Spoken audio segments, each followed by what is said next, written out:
السلام علیکم ورحمۃ اللہ وبرکاتہ الحمد للہ حمدا کثیرا طیبا مبارکا فیہ اللہم صلی وسلم علی نبینا محمد وعلی آلہ وصحبہ وسلم تسلیما کثیرا رب اشرح لی صدری ویسر لی امری واحلل عقدۃ من لسانی یفقہوا قولی اللہم انفعنا بما علمتنا وعلمنا ما ينفعنا وزدنا علما۔ جی کون پڑھیں گے جی؟ باب بعث النبی صلی اللہ علیہ وسلم الزبیر۔ جی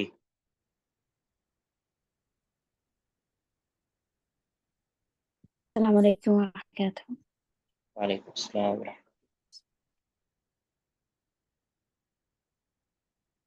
جی پڑھیے جی۔ باب بعث النبی صلی اللہ علیہ وآلہ وسلم الزبیر طلیعة وحدہ۔ باب ہے کہ نبی اکرم صلی اللہ علیہ وآلہ وسلم نے زبیر رضی اللہ عنہ کو بھیجا، یعنی دشمن کی خبر کے لیے اکیلے ہی بھیجا۔ طلیعۃ قال واحدہ، طلیعۃ حدثنا وحدہ۔ عبد اللہ جی جی ٹھیک ہے۔ قال حدثنا علي بن عبد الله قال حدثنا سفيان قال حدثنا ابن المنكدر قال سمعت جابر بن عبد الله قال ندب النبي صلى الله عليه وآله وسلم الناس يوم الخندق۔ رسول اللہ صلی اللہ علیہ وآلہ وسلم نے خندق دن لوگوں کو پکارا، فندب زبیر، پس زبیر نے جواب دیا، ثم ندبهم فانتدب الزبیر، پھر آپ صلی اللہ علیہ وآلہ وسلم نے انہیں پکارا تو زبیر نے جواب دیا، ثم ندبهم فانتدب الزبیر، پھر آپ صلی اللہ علیہ وآلہ وسلم نے انہیں پکارا تو زبیر نے جواب دیا، فقال، بس آپ صلی اللہ علیہ وآلہ وسلم نے فرمایا، لکل نبی حواری، ہر نبی کے حواری ہیں، وحواری زبیر، اور میرا حواری زبیر ہے۔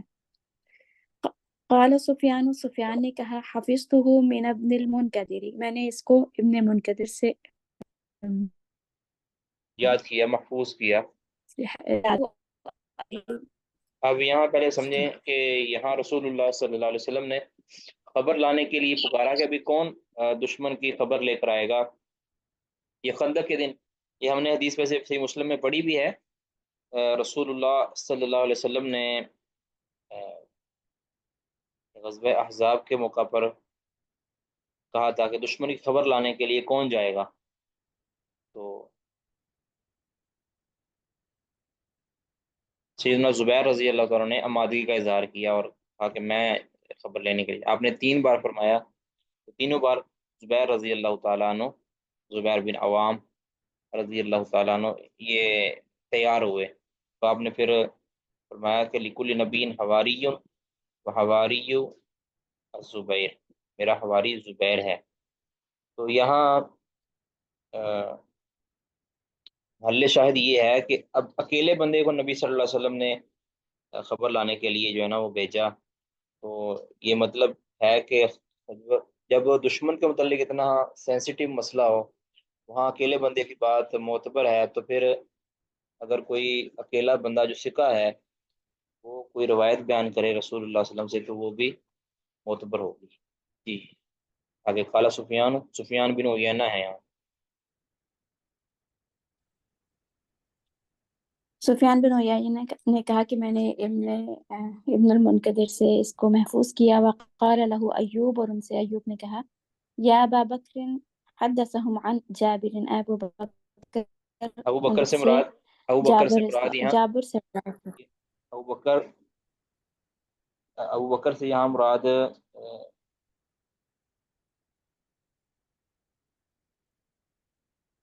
محمد بن منقدر ہے۔ محمد بن منقدر یہ ان کی کنیت ہے ابو بکر۔ جی فإن القوم يعجبهم ان تحدثهم عن جابر، ان بیان تحدثهم کرتے ہیں کہ ان ان سے تحدثهم عن جابر سے جابر۔ بیان کیا جائے،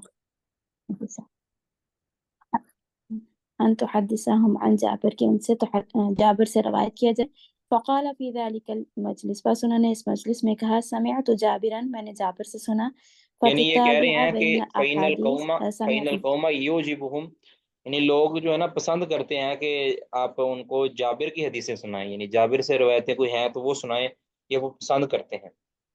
تو یہ ایوب نے کہا، یعنی ایوب سختیانی نے، یہ جو سفیان بن عیینہ کی مطابقت کر رہے ہیں، انہوں نے محمد بن منقذی سے کہا کہ آپ اگر کوئی ہمیں جابر کی حدیث سے آپ کو یاد ہے تو وہ مجھے ہمیں سنا دیں، لوگ پسند ہی کرتے ہیں۔ تو فقال فی ذلک المجلس، اسی مجلس میں انہوں نے پھر کیا کہا، یعنی محمد بن منقدر نے، کہ سمعت جابرا، کہ میں نے جابر بن عبداللہ سے سنا، یعنی پھر آگے حدیث سے بیان کی، فتتابع بین احادیث، تو انہوں نے پے در پے احادیث بیان کی، اور بعض میں ہے فتتابع اربع اربع احادیث، انہوں نے 4 حدیثیں بیان کی، اور بہرحال انہوں نے، یعنی پھر حدیثیں بیان کرنا شروع کر دی کہ جابر نے مجھے یہ حدیث بھی بیان کی تھی، یہ بھی بیان کی تھی، تو اسی کے اندر پھر ایک حدیث یہ بھی جو اوپر گزری ہے نا، یہ حدیث بھی اسی کے اندر پھر انہوں نے بیان کی، سمیت جابرن قلت فتتابع بین احادیث سمیت جابرن، وہ مسلسل حدیثیں بیان کرتے ہوئے یہ کہنے لگا کہ مجھے جابر نے حدیث بیان کی، مجھے، میں نے جابر سے سنا، میں نے جابر سے سنا، تو قلت لسفیان، میں نے سفیان سے کہا، کون کہتے ہیں؟ علی بن عبداللہ، یہ علی بن مدینی ہیں، ٹھیک ہے، یہ کہتے ہیں میں نے سفیان بن عیینہ سے کہا کہ فإن الثوری یقول، سفیان ثوری جو یہ حدیث جب بیان کرتے ہیں تو وہ تو لفظ یہاں بولتے ہیں یوم قریظہ تھا، کہ قریظہ والے دن، اور آپ نے خندق والے دن کہا ہے، کہتے کہ قالا، تو کہنے لگے قضا حفظتہ، کہ میں نے اسی طرح سنا ہے، کما انک جالس، جس طرح تم میرے سامنے بیٹھے ہو، یعنی جس طرح آپ میرے سامنے بیٹھے ہو اسی طرح ہی میں نے یعنی سفیان بن عیینہ نے محمد بن منقدر سے اسی طرح سنا تھا یوم الخندق کے لفظ، یعنی یوم الخندق کے لفظ انہوں نے بولے ہیں، اور سفیان ثوری، جو جیسے تم کہہ رہے ہو کہ سفیان ثوری نے تمہیں بیان کیا ہے یوم قریظہ کے لفظ، تو اچھا، اب یہ نا انہوں نے مزاح فرمایا، اب قریظہ کا دن اور یوم خندق جو ہے نا وہ ایک ہی دن تھا،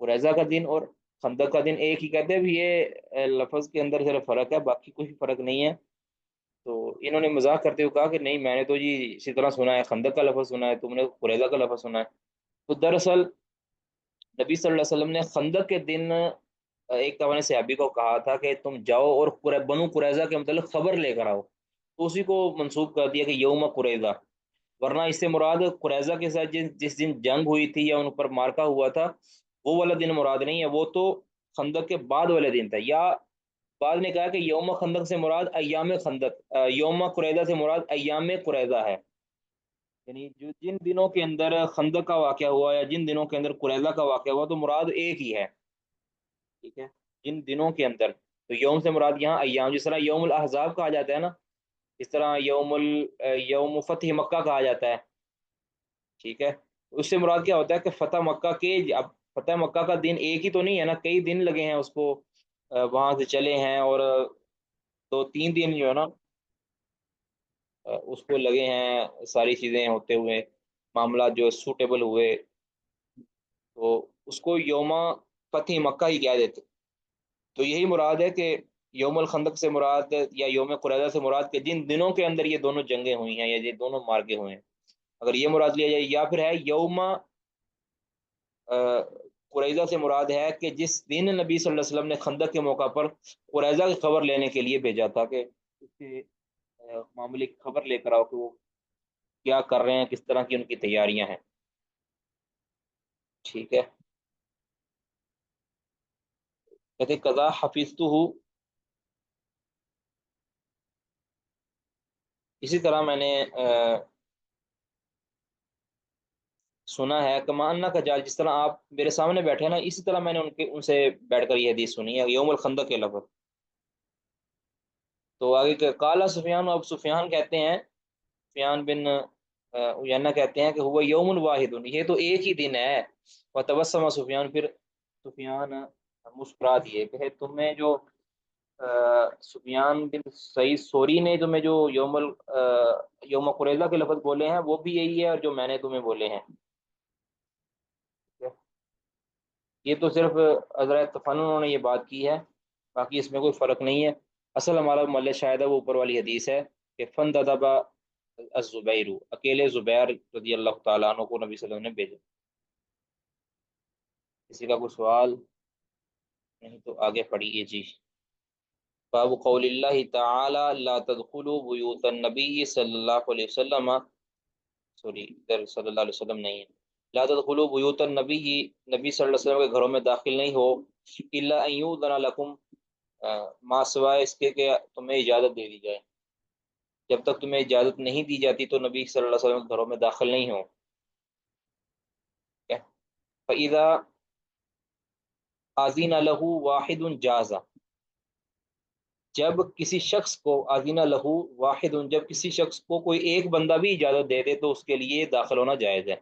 مطلب یہ ہے کہ کوئی مجلس لگی ہے نا، اس مجلس کے اندر اب ظاہر اصل تو یہ چاہیے تھا کہ ہر بندے کے ساتھ اجازت لی جائے کہ یہ بندہ مجھے اجازت دے دے، تو سارے بندے اجازت دے دے تو میں مجلس میں شرکت. اگر ان مجلس والوں میں سے کوئی ایک بھی اجازت دے دیتا ہے نا تب بھی اجازت ہو جاتی ہے. ٹھیک ہے. فَإِذَا آذِنَ لَهُ وَاحِدٌ جَازَ، ایک شخص بھی مجلس والوں میں سے اجازت دے دیتا نا کہ اس کو آنے دو، تو وہ اجازت اس کے لیے ہو جاتی ہے، اس کے لیے داخل ہونا جائز ہو جائے گا. اب ایک شخص جب اذن دینے کے اندر معتبر ہے تو وہ روایت کرنے کے اندر معتبر کیوں نہیں ہے؟ تو وہ ثقہ اور معتبر ہے اور اس کی بات کو لیا جائے گا. جی پڑھیے جی. قال حدثنا سليمان بن حرب قال حدثنا حماد عن أيوب عن أبي عثمان عن أبي موسى أن النبي صلى الله عليه وآله وسلم دخل خائتا، کہ بے شک نبی اکرم صلی اللہ علیہ وآلہ وسلم ایک باغ میں داخل ہوئے، وأمرني بحفظ بحفظ بحفظ الباب الباب، بحفظ بحفظ الباب الباب. بحفظ الباب، اور مجھے دروازے کی حفاظت کرنے کا، یعنی اس کے یعنی پہرے کا کہا. مجھے دروازے کا کہا کہ بھی خیال رکھنا کوئی ہر بندہ داخل نہ ہو. جب یہ نہیں کہہ لیں کہ دروازہ بند کر کے وہاں بندہ کھڑا نہیں ہو جاتا ہے، ہر ایک کو اندر نہیں آنے دینا، ایک مجلس خاص ہو رہی ہوگی رسول اللہ صلی اللہ علیہ وسلم کی. جی.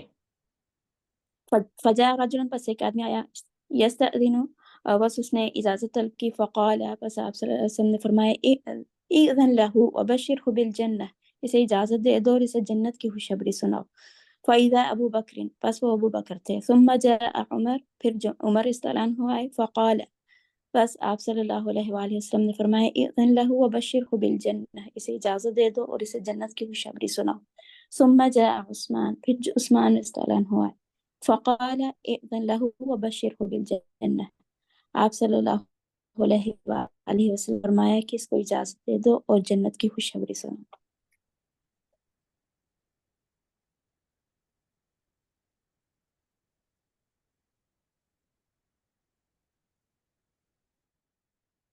اب دیکھیں سیدنا ابو موسیٰ عشری، یہ ان کو نبی صلی اللہ علیہ وسلم نے ذمہ داری دی تھی کہ آپ چوکیداری کریں. تو انہوں نے اکیلے نے نبی صلی اللہ علیہ وسلم کی خبر کو کہ آپ کو اجازت دے دی گئی ہے، انہوں نے جا کے باہر والا جو اجازت مانگ رہا تھا ان کو خبر دی. تو یہ بھی دلیل ہے کہ خبر واحد سے حجت پکڑی جا سکتی ہے. اب دیکھیں نا ابو بکر جب آئے ہیں تو رسول اللہ صلی اللہ علیہ وسلم کی خبر لے کر ابو موسیٰ آئے ہیں کہ آپ کو اجازت دے دی گئی ہے، تو یہ اس خبر پر عمل کیا ہے ابو بکر نے. اس طرح جب عمر آئے ہیں تو عمر نے بھی سوری ابو موسیٰ عشری کی خبر پر ابو موسیٰ عشری اجازت لینے کے لیے رسول اللہ صلی اللہ علیہ وسلم کے پاس گئے کہ پیچھے باہر جو ہے نا وہ عمر آئے ہیں اجازت مانگ رہے ہیں، تو آپ نے فرمایا کہ ان کو اجازت بھی دے دو اور جنت کی خوشخبری دے دو. یہ ساری حدیث، یہ بھی حدیث ہی ہے نا، اذن لہو وبشر بالجنہ. تو یہ تینوں صحابہ نے ان کی خبر کو قبول کیا ہے. مطلب یہ ہے کہ اکیلے بندے کی خبر اگر وہ معتبر ہے تو وہ شرعی حجت کا درجہ رکھتی ہے، چاہے اس کا تعلق کسی بھی چیز کے ساتھ ہو، احکام میں ہو، حلال و حرام میں ہو، فضائل میں ہو یا عقیدہ میں ہو. جی آگے جی.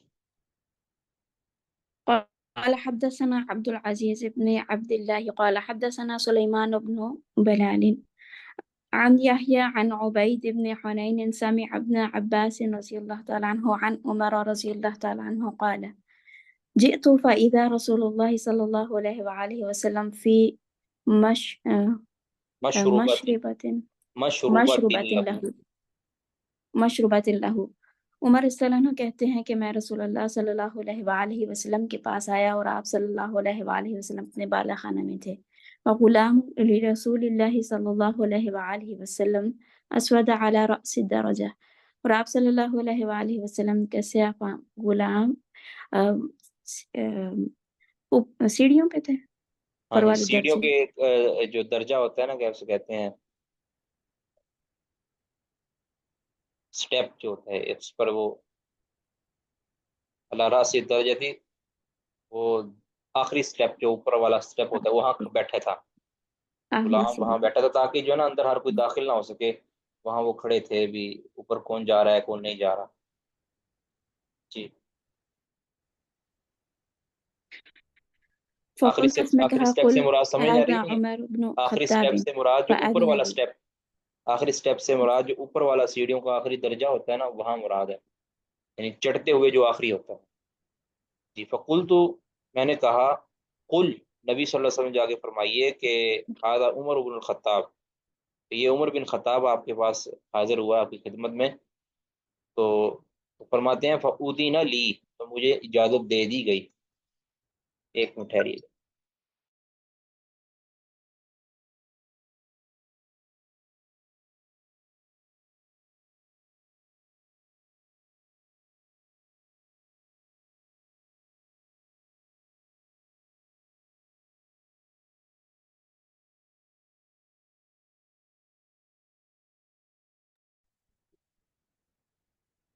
جی، فقل تو قل هذا عمر بن الخطاب، تو عمر کہتے ہیں کہ میں نے کہا اس غلام سے کہ جا کے نبی صلی اللہ علیہ وسلم سے گزارش کیجیے گا کہ هذا عمر بن الخطاب، کے باہر جو اجازت مانگ رہے ہیں نا، یہ عمر بن خطاب آئے ہیں۔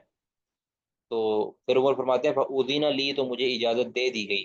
اب اس اجازت دینے کی خبر آ کے اس غلام نے عمر کو دی ہے، تو عمر رضی اللہ تعالیٰ عنہ نے اس اجازت کو قبول کر لیا، ان کا اعتبار کیا۔ یہ بھی دلیل ہے کہ خبر واحد سے حجت لی جا سکتی ہے۔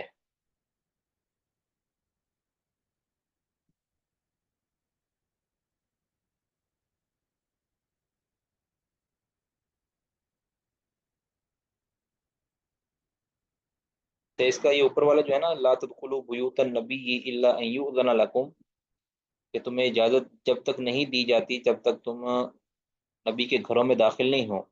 فَإِذَا آذِنَ لَهُ وَاحِدٌ، جب کسی اجازت مانگنے والے کو کوئی ایک بندہ اجازت دے دے تو جازا، تو اس کے لیے داخل ہونا جائز ہے۔ میں نے عرض کیا تھا نا کہ مجلس کا کوئی بندہ اجازت دے دے، اس سے بہتر ہے کہ وہ اجازت مجلس والے سے، یعنی رسول اللہ صلی اللہ علیہ وسلم سے وہ اجازت لے کر آنے والا، خبر دینے والا کہ تمہیں اجازت مل گئی ہے، اگر ایک بندہ بھی کہتا ہے نا تو اس کی بات کو قبول کیا جا سکتا ہے، اس کے اوپر اعتماد کرتے ہوئے، اگر وہ قابل اعتماد ہے اس پر اعتماد کرتے ہوئے اس اجازت کو یعنی تسلیم کر کے داخل ہوا جا سکتا ہے۔ تو دیکھیے دونوں روایتوں کے اندر ادھر ابو موسیٰ اشعری رضی اللہ تعالیٰ عنہ اکیلے آ کر خبر دے رہے ہیں کہ آپ کو اجازت دے دی گئی ہے، اور ادھر وہ غلام، سیاہ فام غلام رسول اللہ صلی اللہ علیہ وسلم کا، وہ آگے کہہ رہا ہے کہ عمر آپ کو اجازت دے دی گئی ہے۔ تو یہ یہ دلیل ہے کہ خبر واحد سے حجت پکڑی جا سکتی ہے۔ واضح جی؟ کوئی نہیں واضح میرا خیال۔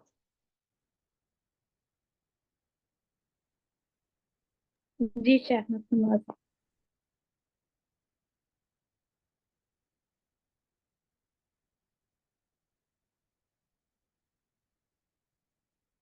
آگے جی، باب ما کانا یبعث النبی صلی اللہ علیہ وسلم من الامراء والرسل واحدا بعد واحد، کہ اس کا بیان کہ جو نبی صلی اللہ علیہ وسلم اپنے بعض امراء اور قاصدین کو بھیجتے تھے، واحدم بعد واحد، ایک کے بعد ایک، یعنی یک کے بعد دیگرے جس کو کہتے ہیں، اس کا بیان۔ وہ بھی نبی صلی اللہ علیہ وسلم اکیلے اکیلے بندے کو بھیجتے تھے، اور ظاہر ہے ایک انتہائی اہم ذمہ داری ہوتی تھی کہ جو غیر مسلموں کو یا کسی اہم پیغام کو لے کر جانے کے لیے نبی صلی اللہ علیہ وسلم نے اکیلے اکیلے بندے کو بھی بھیجا ہے۔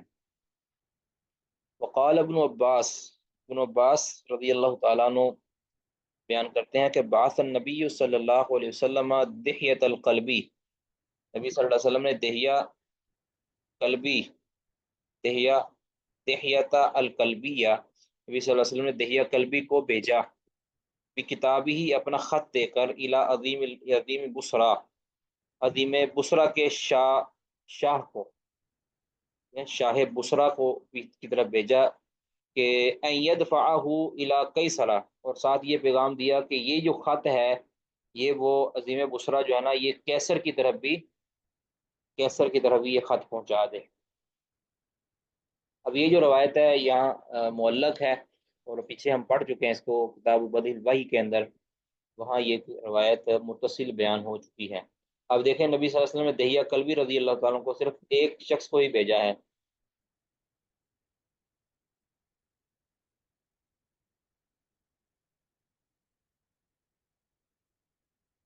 یہ بھی ہو سکتا ہے معنی اس کا کہ ان یدفعہ، کہ وہ دحیہ کلبی وہ خط پہنچا دے الی قیصر، کیسر تک۔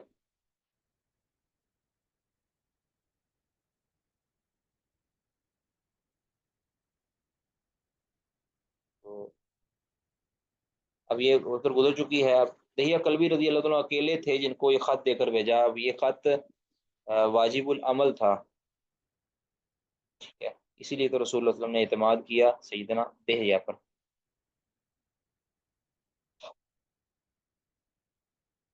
کہ جی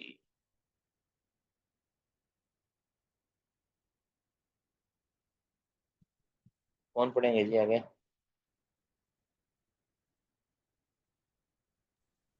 جی السلام علیکم۔ وعلیکم السلام ورحمۃ اللہ، جی پڑھیے جی۔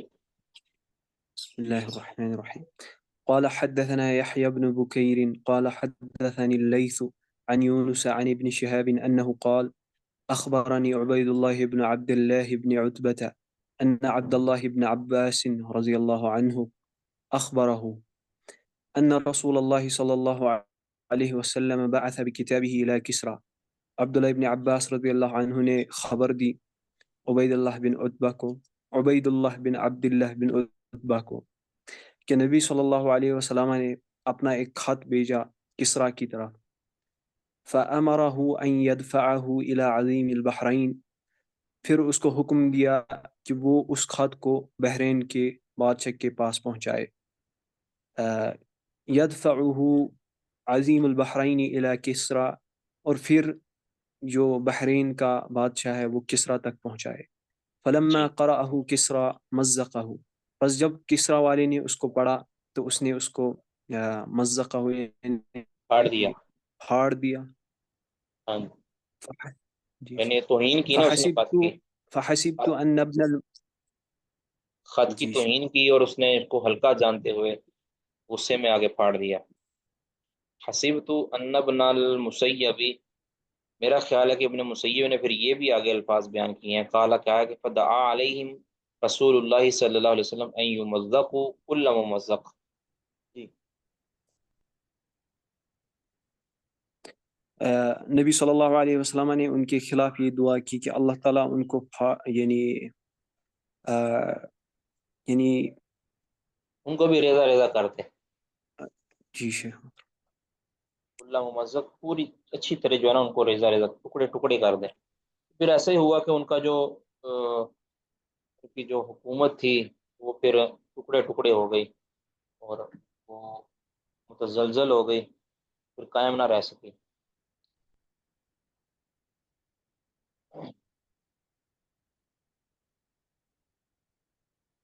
جی یہاں بھی بالکل وہی ہے کہ آپ صلی اللہ علیہ وسلم نے ایک شخص کو بھیجا۔ اب وہ دہیہ کلبی تھے، اور بعض روایتوں کے اندر آتا ہے کہ وہ عبداللہ بن حذافہ سہمی رضی اللہ تعالیٰ عنہ تھے۔ بہرحال ایک شخص کو ہی بھیجا ہے رسول اللہ صلی اللہ علیہ وسلم نے ایک خط دے کر، اور مطلب یہ ہے کہ نبی صلی اللہ علیہ وسلم کی حدیث کو اگر کوئی ایک معتبر شخص بھی پہنچا دے تو وہ واجب الاتباع ہے۔ حدثنا مسدد قال حدثنا يحيى عن يزيد بن ابي عبيد قال حدثنا سلمة بن الاكوع ان رسول اللہ صلی اللہ علیہ وسلم قال لرجل من اسلم، نبی صلی اللہ علیہ وسلم نے اسلم قبیلے کے ایک شخص سے کہا کہ اذن فی قومک او فی الناس، کہ آپ اپنی قوم میں، یا یہ فرمایا کہ آپ لوگوں میں یہ اعلان کر دیں آپ نے یہ فرمایا کہ لوگوں میں اعلان کر دیں. کبھی آپ نے فرمایا تھا کہ یوم عاشورہ، عاشورہ کے دن آپ نے یہ فرمایا، یعنی 9 ذوالحجہ کو آپ نے یہ فرمایا تھا کہ ان من اکلا، کہ جس نے تو کھا لیا ہے، فلیتم بقیت یومہ، وہ اپنے باقی دن کے پورا کرے. ومن لم یکن اکلا، اور جس نے نہیں کھایا، فلیصم، وہ روزہ رکھے. کیا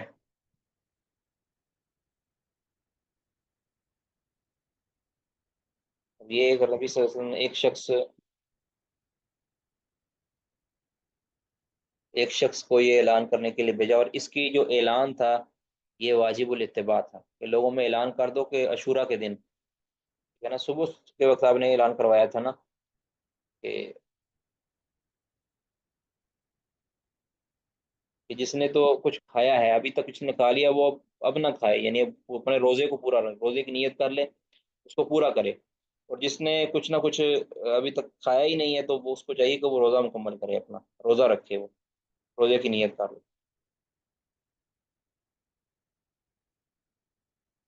عاشورہ، سوری، 9 محرم نہیں، 9 ذوالحجہ نہیں، 9 محرم ہے، 9 10 محرم. اور یہاں تو 10 محرم ہی ہے نا عاشورہ. 10 محرم کا میں نے 9 ذوالحجہ کہا تھا نا. جی شیخ مطلب آپ نے 9 ذی الحجہ کہا. جی، جی 9 ذی الحجہ کہا تھا. آواز نہیں آ رہی آپ کی. تو آپ نے 9 ذی الحجہ کہا تھا. ہاں، 9 ذوالحجہ نہیں ہے، 10 محرم مراد ہے، 10 ماہ. 10 محرم کی جی بات. تو یہ ہے، کیونکہ نفلی روزہ تھا نا، تو آپ جانتے ہیں کہ نفلی روزے کے اندر رسول اللہ صلی اللہ علیہ وسلم نے یہ پیغام دے کر بھیجا ایک شخص کو اس نفلی روزے کے حوالے سے، کہ جس نے کھایا ہے وہ کھانا ترک کر دے، اب آگے اس کو پورا کرے، اور جس نے نہیں کھایا وہ اپنے روزے کو برقرار رکھے. تو ایک بندے کی بات کے اوپر اعتماد کرنا یہ ضروری تھا. باب وصایت النبی صلی اللہ علیہ وسلم وفود العرب ان یبلغوا من وراءهم.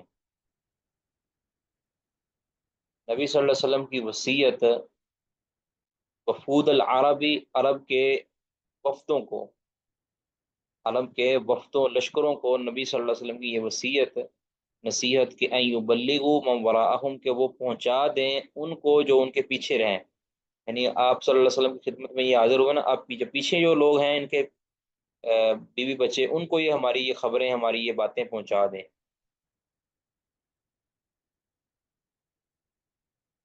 جی کون پڑھیں گے جی؟ قال مالک بن الحویرث، قالہ مالک بن الحویرث، یہ بات کس نے کہی ہے؟ یعنی اس طرح کی بات مالک بن حویرث رضی اللہ عنہ کی حدیث کے اندر ثابت ہے. اور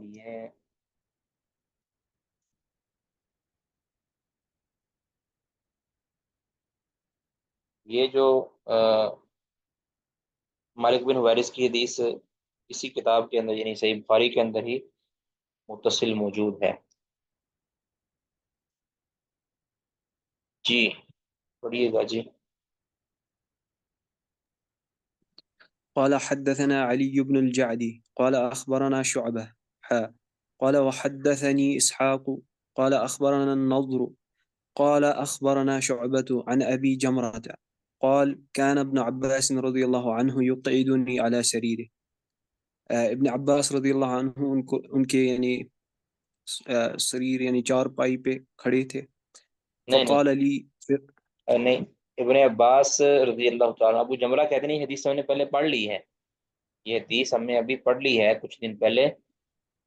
کس کتاب میں؟ کتاب الحیل کے اندر میرا خیال ہے. نہیں، کتاب الحیل میں نہیں، کتاب الایمان کے اندر ہم نے یہ حدیث پڑھی ہے. کان ابن عباس یقعدونی علی سریری، کہ ابن عباس مجھے اپنی چارپائی پر ساتھ بٹھاتے تھے. فقالا، تو اسی دوران کہتے ہیں کہ کوئی سوال ہوا تھا، اور سوال کے جواب میں پھر عبداللہ بن عباس نے کیا کہا کہ ان وفد عبد القیس لما اتوا رسول اللہ صلی اللہ علیہ وسلم، کے قیس کا یہ وفد جب رسول اللہ صلی اللہ علیہ وسلم کی خدمت میں حاضر ہوا تو قالا، آپ نے فرمایا کہ من الوفد، کہ یہ وفد جو آنے والا لشکر ہے یہ کون ہے، یعنی ان کا تعلق کس قبیلے سے ہے؟ قالو، کہنے لگے ربیعہ، کہ اس کا تعلق ربیعہ قبیلے سے ہے، عبد القیس کا جو وفد ہے یہ اس کا تعلق ربیعہ کے ساتھ ہے۔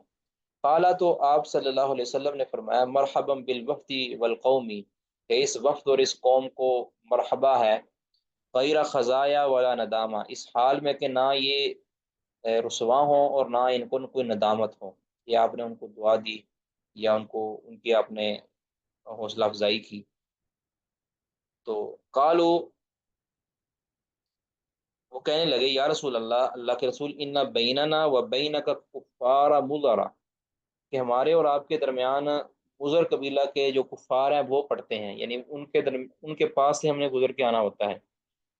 تو ادھر پھر پچھلی روایت میں یہ بھی تھا کہ ہم آپ کے پاس صرف حرمت والے مہینوں میں آ سکتے ہیں، کیونکہ کفار بھی حرمت والے مہینوں کا لحاظ کرتے تھے، اگر ہم حرمت والے مہینوں میں نہ آئیں تو پھر ہمیں نقصان پہنچا سکتے تھے۔ اب حرمت والے مہینوں میں چونکہ وہ ہمارے ساتھ جنگ نہیں کرتے اور ہمیں نقصان نہیں پہنچاتے، تو ہمارے مسلمان ہونے کی وجہ سے کہیں ہمیں وہ نقصان نہ پہنچا دے، اس لیے ہم بڑے دور دراز سے اور سفر کر کے آئے ہیں، لہٰذا ہماری گزارش یہ ہے کہ فمرنا، ہمیں کچھ حکم دیجئے، بِأَمْرٍ، ایسے کسی بات کا حکم دیجئے کہ ندخل بہ الجنت، کہ میں ہم اس معاملے پر، اس بات پر عمل کر کے ہم جنت میں داخل ہو جائیں، یعنی مختصر کوئی ہمیں عمل بتا دیجئے کہ جس کے ذریعے ہم اللہ کی جنت میں داخل ہو سکیں۔ وَنُخْبِرُ بِهِ مَنْ وَرَاءَنَا، اور ہم جا کے خبر دے دیں ان لوگوں کو جو ہمارے پیچھے ہیں، ٹھیک ہے، ہمارے اہل و عیال جو پیچھے ہیں ہم ان کو جا کے بتا دیں کہ یہ چیزیں تم فالو کر لو، جنت میں داخل ہو جاؤ گے۔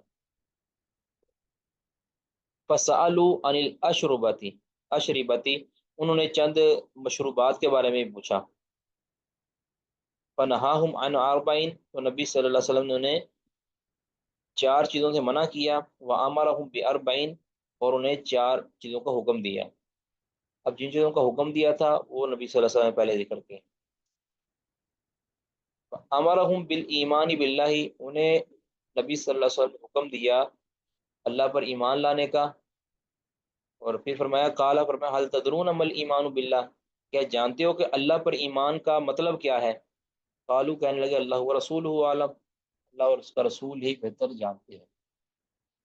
تو قالا، تو آپ نے پھر آگے اس کی وضاحت فرمائی، شہادت اللہ الہ الا اللہ وحدہ لا شریک لہ وان محمد رسول اللہ وإقام الصلاة وإقام الصلاة یا اقام الصلاة وإیتاء الزکاة، آپ نے یہ ساری باتیں بیان فرمائیں۔ وأظن فیہ، کہتے ہیں میرا گمان ہے کہ نبی صلی اللہ علیہ وسلم نے ساتھ یہ بھی فرمایا تھا کہ سیامہ، یعنی صحابی نے یہ بھی فرمایا تھا سیامہ رمضان، یا سیامی رمضان، رمضان کے روزے رکھنا۔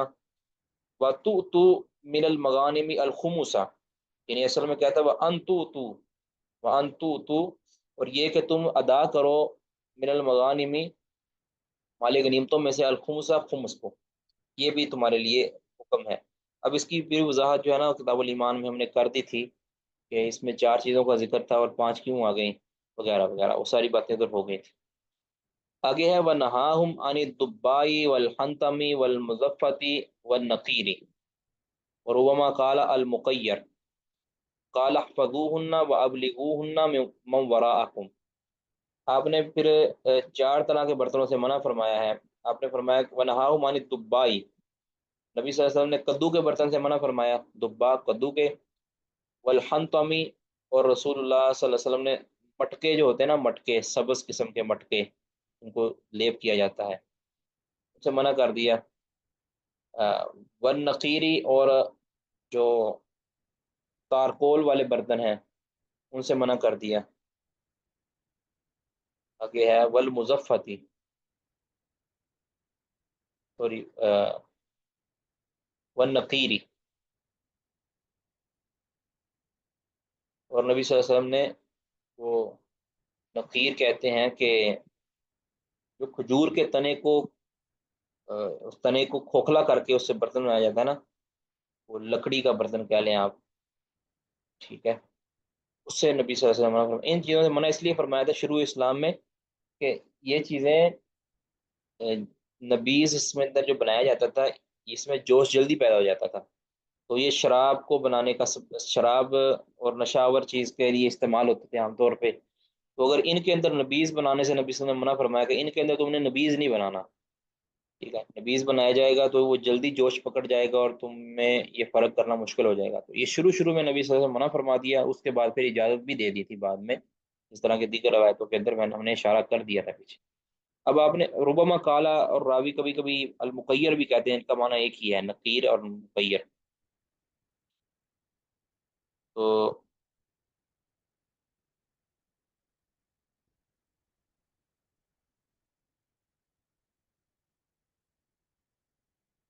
اچھا، آپ نے کیا فرمایا، احفظوہن، ان باتوں کو یاد کر لو، وابلغوہن، اور یہ باتیں پہنچا دو، من وراءکم، جو تمہارے پیچھے ہیں.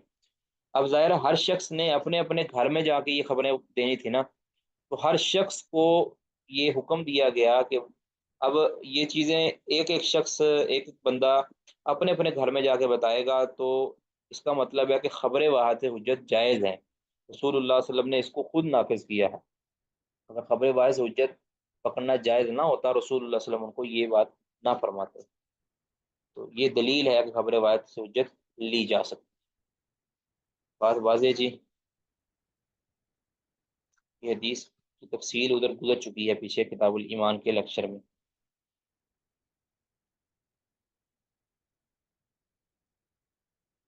بابو خبر المرأة الواحدۃ، اکیلی عورت کی خبر، اس کے بارے میں، یعنی یہ بھی معتبر ہے، ثقہ عورت ہے تو اس کی روایت بھی معتبر ہے. شہادت کے، اس کو شہادت پر قیاس نہیں کیا جائے گا. بعض لوگ کہتے ہیں کہ عورت، اکیلی عورت کی خبر چاہے وہ جتنی ثقہ کیوں نہ ہو وہ معتبر نہیں، لیکن یہ بات باطل ہے. شہادت اور روایت کے اندر فرق ہے. شہادت کے اندر تقید زیادہ ہوتی ہے، اس کے اندر بھی یاد رکھیں کہ عورت کو جو مرد کے برابر میں نصف اس کی شہادت کو قرار دیا گیا، وہ ہر معاملے کے اندر نہیں ہے. ہر وہ ان معاملات کے اندر ہے کہ جن معاملات کے اندر مرد بھی گواہی دے سکتے ہیں، ان کے اندر ہے. بعض معاملات ایسے ہیں کہ جس میں عورت کی گواہی، اکیلی کی گواہی، وہ معتبر ہے. مثال کے طور پر اگر کسی خاتون نے دودھ پلایا ہے کسی کو، تو وہ اگر گواہی دیتی ہے اور وہ اپنی گواہی پر کوئی یعنی پختہ ہے اور اس کو شک نہیں ہے، اس میں اس کو وہم نہیں لگا، تو وہ اگر گواہی دیتی ہے تو اس اکیلی کی گواہی جو ہے نا وہ معتبر ہوگی.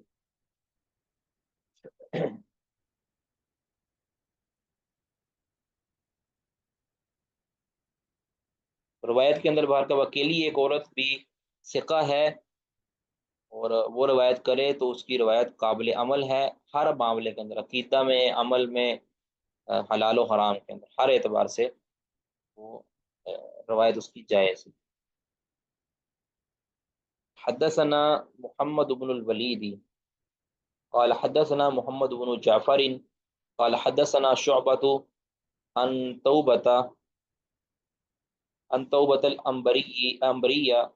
الأنبري قال قال لي الشعبة شعبي قال لي الشعبی، مجھے شعبی رضی اللہ رحمہ اللہ نے فرمایا کہ ارأیت حدیث الحسن یعنی نبی صلی اللہ علیہ وسلم،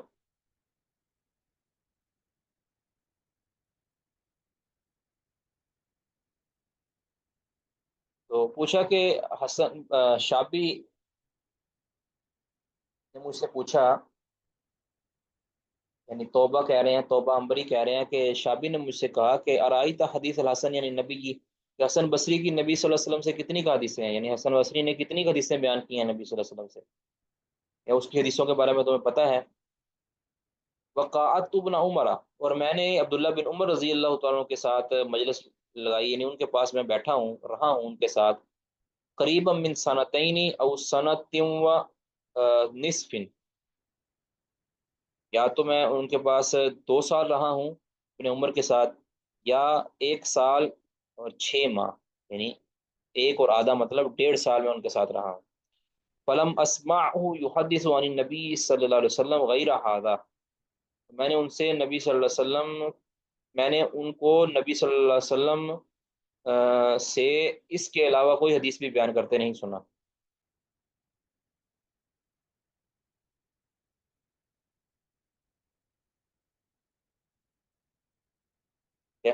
فلم اسمعہ، میں نے انہیں نہیں سنا، یعنی عبداللہ بن عمر کو میں نے نہیں سنا کہ یحدث عن النبی صلی اللہ علیہ وسلم غیر ھذا، کہ وہ نبی صلی اللہ علیہ وسلم سے اس کے علاوہ بھی کوئی حدیث بیان کرتے. قالا، کہتے ہیں کہ کان ناسن، یہ کون کہتے ہیں؟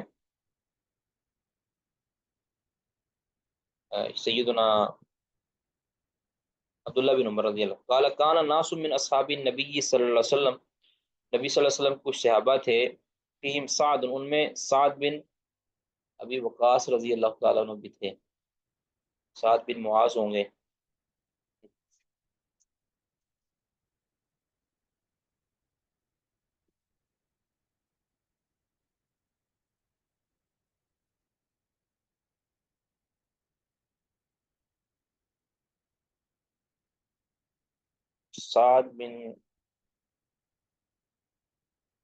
سعد رضی اللہ تعالیٰ عنہ، معلوم نہیں یہ کون تھے، سعد بن ابی وقاص ہیں یا سعد بن معاذ ہیں. اچھا، یا سعد بن عبادہ بھی ہو سکتے ہیں. کہتے کان ناس من اصحاب النبی صلی اللہ علیہ وسلم فیہم سعد، ان میں سعد بھی تھے، فذهبوا یاکلون من لحم، تو وہ گوشت کھانے لگے، گوشت کھانے لگے کوئی. فنادتهم امرأۃ من بعد ازواج النبی، تو ان کو آواز لگائی نبی صلی اللہ علیہ وسلم کی بیویوں میں سے کسی عورت نے آواز لگائی نبی صلی اللہ علیہ وسلم کی بیویوں میں سے. کیا آواز لگائی؟ کہ انہ لحم ضب، کہ یہ سانڈے کا گوشت ہے. سانڈا ہوتا ہے ایک چھوٹا سا جانور، چھوٹا سا ایک کہہ لیں کہ اس طرح آپ، یہ لمبے سے سانڈے کا تیل عام باہر بکتا ہے، سانڈے لگائے ہو، چھوٹا چھوٹا سا جانور ہے. تو انہوں نے کہا کہ یہ سانڈے کا گوشت ہے. فامسکوا، تو وہ رک گئے، انہوں نے کھانے سے پرہیز کیا کہ ابھی ہمیں تو پتہ نہیں ہے کہ سانڈا حلال ہے یا نہیں حلال. تو فقال رسول اللہ اب دیکھیں صحابی، یہ حجت کیا ہے کہ صحابہ نے اس اور ایک عورت یعنی سیدہ کوئی زوجہ محترمہ نبی صلی اللہ علیہ وسلم کی، ان کی اس پکار پر اپنے ہاتھ کو روک لیا. اس کا مطلب ہے کہ ان کے نزدیک اس خبر واحد کے اوپر عمل کرنا ضروری تھا. ٹھیک ہے، تو پھر رسول اللہ صلی اللہ علیہ وسلم پہ فرمایا کلو، آپ کھا لو، او فرمایا یا فرمایا اطعیم اطعام، کہ کھا لو. کلو کا لفظ بولا یا اطعام کا لفظ بولا کہ کھا لو آپ.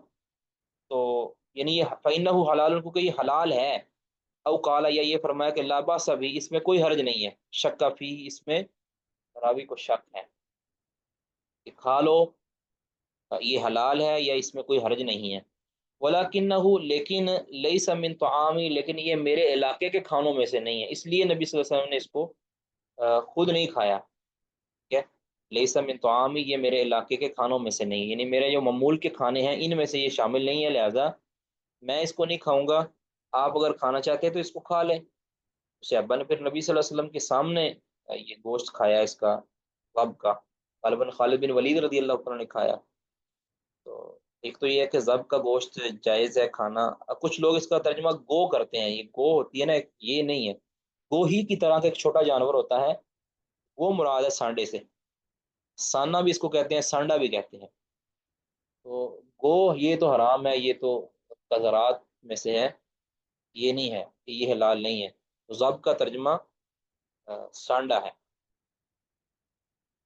تو اب یہ دیکھیں صحابہ نے ایک زوجہ کی بات کے اوپر مانا کہ یہ ذب کا گوشت ہے، یہ مان کر انہوں نے، اور اس بات کے اوپر انہوں نے یعنی اپنے ہاتھوں کو روک لیا. پھر بعد میں رسول اللہ صلی اللہ علیہ وسلم نے جب اجازت دے دی تو پھر ان میں سے بعض نے کھایا.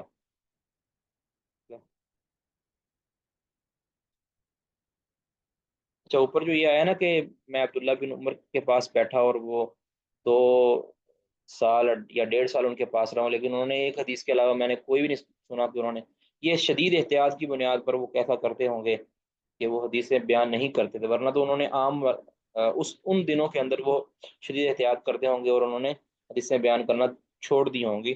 ورنہ انہوں نے عام طور پہ آپ جانتے ہیں کہ عبداللہ بن عمر کی بے شمار احادیث ہیں جب بڑھاپے کے اندر چلے گئے تو شاید اس ٹائم وہ حدیثیں بیان کرنا انہوں نے چھوڑ دی ہوں، اور اپنے عبادت کے اندر کہ کہیں مجھ سے کوئی غلطی نہ ہو جائے، اس وجہ سے انہوں نے احتیاط، شدید احتیاط کی بنیاد پر ایسا کیا تھا، ورنہ ان کی حدیثیں بکثرت ہیں اور وہ بخاری مسلم کے اندر آئی ہیں۔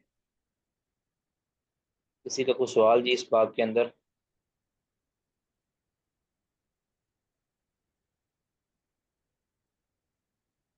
جی معاذ بھائی کا سوال؟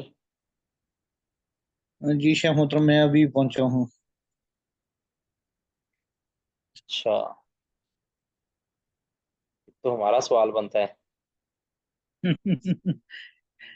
شیخ محترم آپ سوال کر رہے ہیں کیوں لیٹ پہنچے ہیں؟ کچھ سوال ہوتے ہیں وہ انڈرسٹوڈ ہوتے ہیں، بندہ جواب دے دے بس۔ اچھا شیخ محترم وہ پچھلی ایک کلاس ہوتی ہے اس میں ریکارڈنگ وغیرہ نہیں ملتی، تو وہ پھر اچھا اچھا، یا سعودی عرب کے 2:30 سے 3:30 بجے تک ہوتی ہے۔ ٹھیک ہے، ٹھیک ہو۔ اچھا، اور کوئی بات خبر؟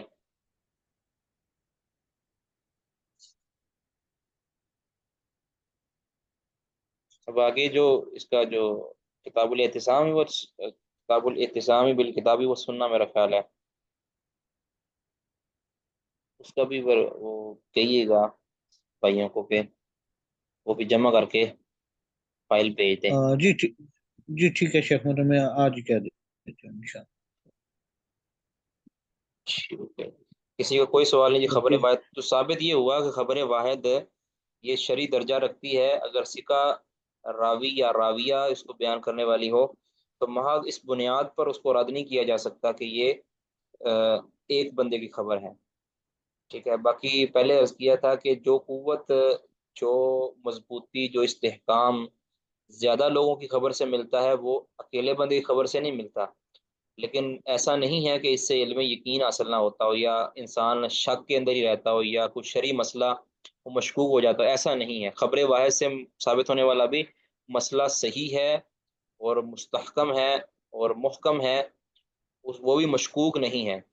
جس طرح خبر متواتر سے ثابت ہونے والا مسئلہ شرعی حجت رکھتا ہے، شرعی دلیل بنتا ہے، اس طرح خبر واحد سے ثابت ہونے والا مسئلہ بھی شرعی حجت اور شرعی دلیل کی اہلیت رکھتا ہے۔ اللہ اعلم بالصواب۔